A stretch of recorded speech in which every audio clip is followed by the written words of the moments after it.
الله الله الله الله ما لنا مولا سوى الله. الحمد لله نحمده ونستعينه ونستغفره ونعوذ بالله من شرور أنفسنا ومن سيئات أعمالنا. من يهده الله فلا مضل له ومن يضلل فلا هادي له. وأشهد أن لا إله إلا الله وحده لا شريك له. وأشهد أن محمدًا عبده ورسوله. أما بعد فإن خير الحديث كتاب الله وخير الهدي هدي محمد صلى الله عليه وسلم. وشر الأمور محدثاتها وكل محدثة بدعة وكل بدعة ضلالة وكل ضلالة في النار. يا أيها الذين آمنوا اتقوا الله حق تقاته ولا تموتن إلا وأنتم مسلمون. يا أيها الناس اتقوا ربكم الذي خلقكم من نفس واحدة وخلق منها زوجها وبث منهما رجالا كثيرا ونساء. واتقوا الله الذي تساءلون به والأرحام إن الله كان عليكم رقيبا. يا أيها الذين آمنوا اتقوا الله وقولوا قولا سديدا يصلح لكم أعمالكم ويغفر لكم ذنوبكم.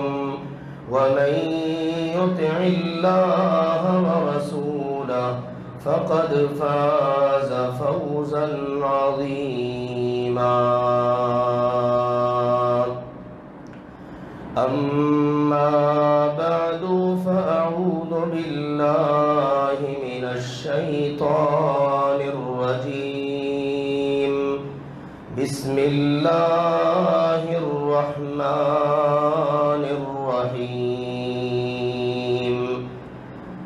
إن عدة الشهور عند الله 12 شهرا في كتاب الله يوم خلق السماوات والأرض منها 4 حرم ذلك الدين القيم فلا تظلموا فيهن أنفسكم وقاتلوا المشركين كافة كما يقاتلونكم كافة واعلموا أن الله مع المتقين.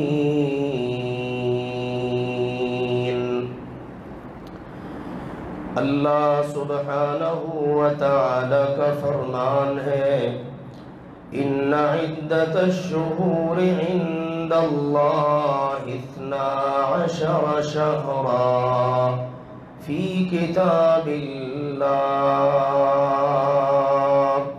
یقیناً مہینوں کی گنتی اللہ کے ہاں اللہ کی کتاب میں 12 مہینے ہیں یوم خلق السماوات والارض اور یہ اس دن سے چلا آ رہا ہے جس دن اللہ نے آسمانوں اور زمین کو پیدا کیا منہا 4 حرم ان 12 مہینوں میں سے 4 مہینے حرمت والے عظمت والے احترام والے ہیں ذالک الدین القیم یہی اللہ کا دین قیم ہے فلا تظلموا فیہن انفسکم پس اے مسلمانوں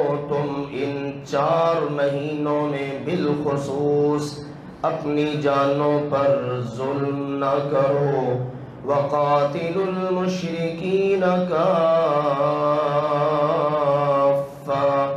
ہاں البتہ سب جمع ہو کر اکٹھے ہو کر مشرکوں کے خلاف قتال کرو کما یقاتلونکم کافہ جیسا کہ وہ سارے اکٹھے ہو کر جمع ہو کر تم سے لڑتے ہیں وَاعْلَمُوا أَنَّ اللَّهَ مَعَ الْمُتَّقِينَ اور جان رکھو کہ یقیناً اللہ متقیوں کے ساتھ ہے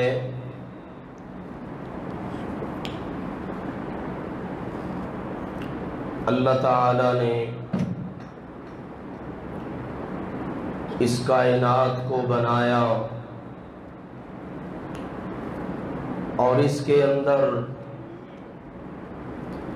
رات اور دن کا ایک نظام قائم کیا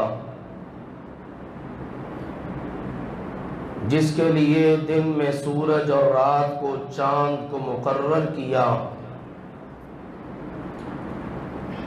رات اور دن بنانے کی سورج اور چاند کو آسمان میں سجانے کی بہت ساری حکمتوں میں سے ایک حکمت اللہ تعالی نے یہ بھی بیان کی ہے لِتَعْلَمُوا عَدَدَ السِّنِينَ وَالْحِسَابِ تاکہ انسان سالوں کی گنتی اور حساب کتاب کو جان سکیں اس کے لیے باقاعدہ دن پھر دنوں کے بعد ہفتوں کا نظام مہینوں کا اور سالوں کا نظام مقرر ہوا اور اللہ تعالیٰ کے ہاں باقاعدہ مہینوں جو سال کے اندر آتے ہیں ان کا نظام اور حساب اللہ کی کتاب میں اول روز سے کہ جب اللہ نے آسمانوں اور زمین کو پیدا کیا اس وقت سے یہ نظام اور یہ سسٹم چلا آ رہا ہے اور آپ دیکھیے اللہ تعالیٰ کا یہ بنایا ہوا نظام نامعلوم کتنے سالوں سے چلا آ رہا ہے اربوں سال کھربوں سال یہ تو ایک انسان کی اپنی سوچ عقل یا حساب ہے وگرنہ کوئی پتہ نہیں کتنی صدیاں گزر چکی ہیں کہ اللہ تعالیٰ نے جو نظام بنایا وہ بغیر کسی تعطل کے بغیر کسی توقف کے بغیر کسی ٹھہراؤ کے بغیر کسی قسم کی سلسلے کے انقطاع کے چلا آ رہا ہے اور اللہ تعالیٰ نے اپنے کلام پاک میں اس بات کو واضح کیا لَلشَّمْسُ يَنبَغِي لَهَا أَن تُدْرِكَ الْقَمَرَ